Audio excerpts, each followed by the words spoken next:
Live 24/7. This is AGT Live 24/7.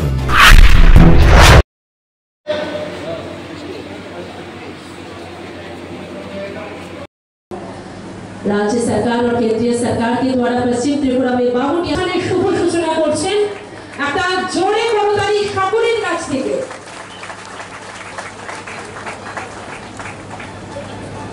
চলুন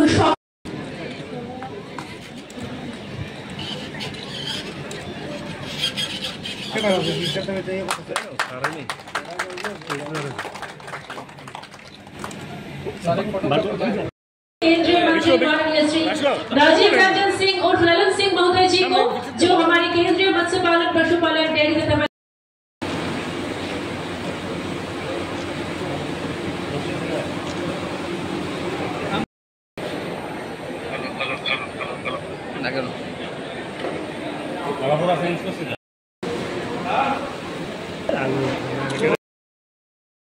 अगर बंद होगा तो दूध का गुणवत्ता भी बढ़ेगा, किसानों की आय भी बढ़ेगी और उस आपके दूध उत्पादन को दूसरे राज्यों में आगे भी आपको एक्सपोर्ट करने में सुविधा हो सकती है। तो इसको अभियान चला के जो अनऑर्गेनाइज सेक्टर में है, असंगठित क्षेत्र में जो किसान है पशुधन से जुड़े, उनको संगठित क्षेत्र में लाने का प्रयास करना चाहिए, उनको ऑर्गेनाइज सेक्टर में लाने का अभियान चलाना चाहिए। हम आपको मुख्यमंत्री जी एक उदाहरण देना चाहते हैं।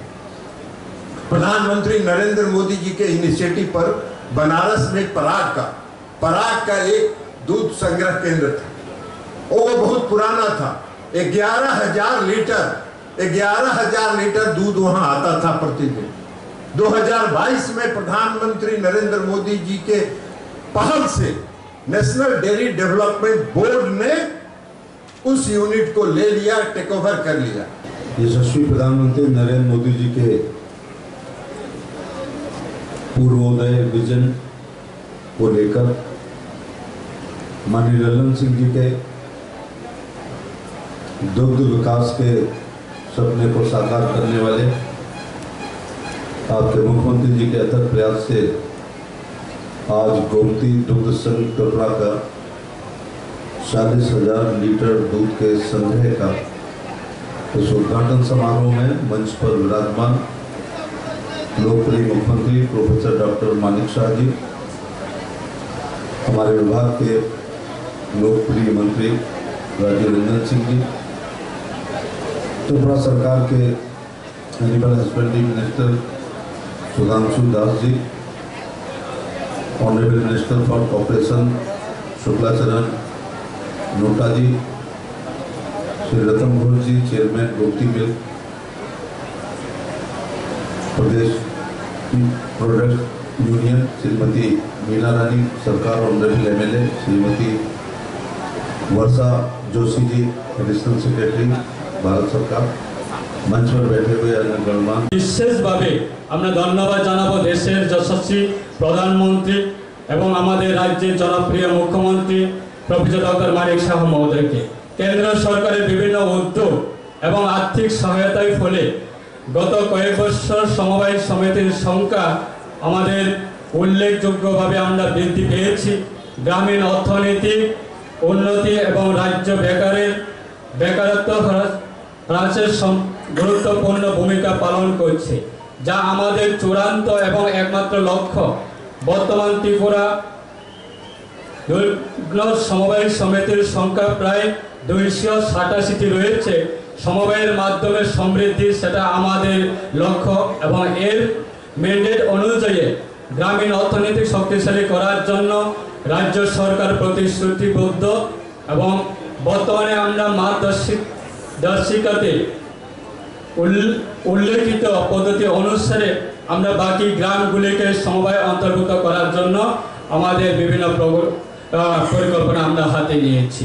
Ministry of fisheries, animal husbandry and dairy, যেটা national programme for dairy development প্রকল্পে আমরা যখন আমাদের কাছে চাওয়া হলো জায়গা, আমরা আমাদের ত্রিপুরা সরকারের মাধ্যমে আমরা সেই জায়গা ওনাদেরকে আমরা দিয়েছি এবং সেই জায়গার মধ্যে যে এনপিটিটির যে প্রকল্প তার মধ্যে টোটাল যে এই প্রকল্পের যে ব্যয়ভার সেটা হচ্ছে 22 করোড়।